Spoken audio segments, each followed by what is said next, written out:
A few days ago, I did a video on Ozempic shame, and it was just talking about how people who specifically use Ozempic for weight loss were shamed for using Ozempic for weight loss. And if you haven't seen it, check it out. The full video is, I think, on all my platforms, but I know it's on my YouTube channel, Wit and Wisdom with Norca. Please go click like, subscribe, share, comment, and engage. I'd love to hear from you. But that video prompted a response from a user, and I think maybe it'll appear up here. I'm not sure because honey, I'm old and I don't know how to edit these. So the dear sweet person that helps me out, we'll stick it where we can. It may end up down here, but whatever it is, you'll see the question or the comment that she posed that prompted today's video. And it is losing weight will show you who your true friends are. Some people want you to do better, but not better than them, which brings me to the conversation of weight loss envy. And that's a real thing. And I don't know if envy is the right term. That's just the best that I can come up with because I don't know how to explain it. But we know that there are those people who feel that fat is the worst thing in the world to be, or maybe not, maybe the second worst thing in the world to be is fat.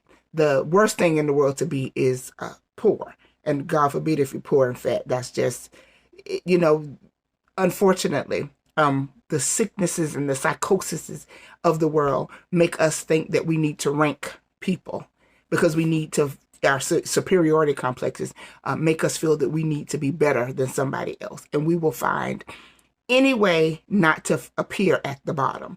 But the truth of it is, if you find yourself comparing yourself to other people that you already think you're better than, or that you need to feel better than, you're already at the bottom, honey. You are. Anyway, I digress. So it prompted this conversation that I just wanted to have about weight loss envy and how I touched on in the video how, possibly, or is it possible that people who feel like, oh, you're doing this is a shortcut and you're cheating because these people are trying to change their lives. If it was really tied to, you don't want them to change their lives, because if they change their lives, then the thing that you think you have over them, they no longer have, and you have now lost your footing, and now you don't know what you're going to do, whose neck you're going to stand on so you can appear taller, or whose light you're going to dim so you can appear brighter, when what you need to do is work on your light. If you want your light to shine, increase your wattage, but dimming hers doesn't help. But that's another video for another day. Actually, I've done that video. Go back in the archives and check out that one too. So, but weight loss envy. And I have been a person who gained some and lost some. And I'm just going to share my personal experiences. But I've seen people, after substantial weight loss, they do look at you differently and they treat you differently. And this could be a person who, they didn't necessarily have to be as big as you, but you can tell that something is different. It's something in the tone, and there's a threat.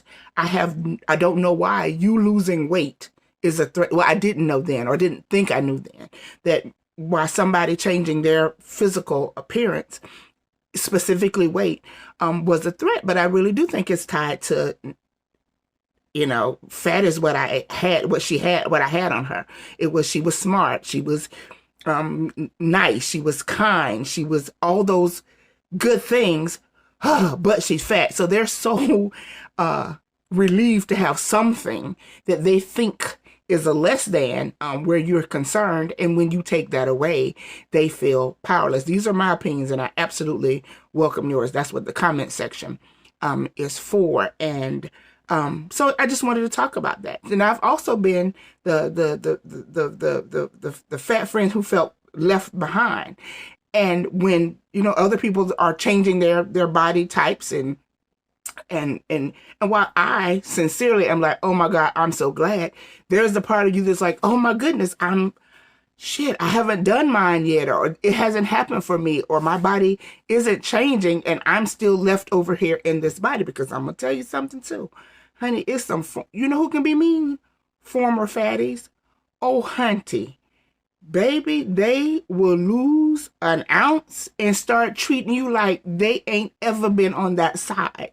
So you deal with the lack of compassion, or people then treating like it's just so easy. All you have to do is, if they could just push the plate away and they could stop. And what you don't know is why people are the size that they are. I know I'm saying a lot of things, but that's what I do.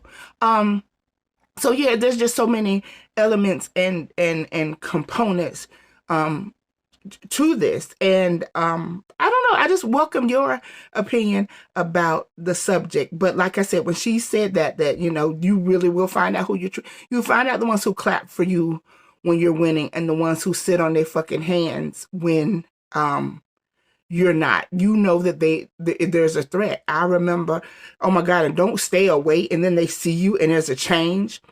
The look on the face doesn't say, oh my God, you look beautiful. The look on their face is, oh my God, what am I going to do now? Because she's not as fat as she was before, and now I feel threatened. So the fat isn't her problem. The fat is, or his problem, is your problem. I've had people, as a bigger girl, people feel so safe to make whatever kind of comments they want to make about larger people, and they'll make them to me. And my thing is, if you feel like this about, and I use fat freely, and maybe sometimes people find the word fat offensive. I don't. But they'll say such and such is a fat this or that, or use fat as a absolute derogatory term, or to intimate that the person is lazy or slothful or less than. And I'm sitting there like, if you feel like that about him, and we're not talking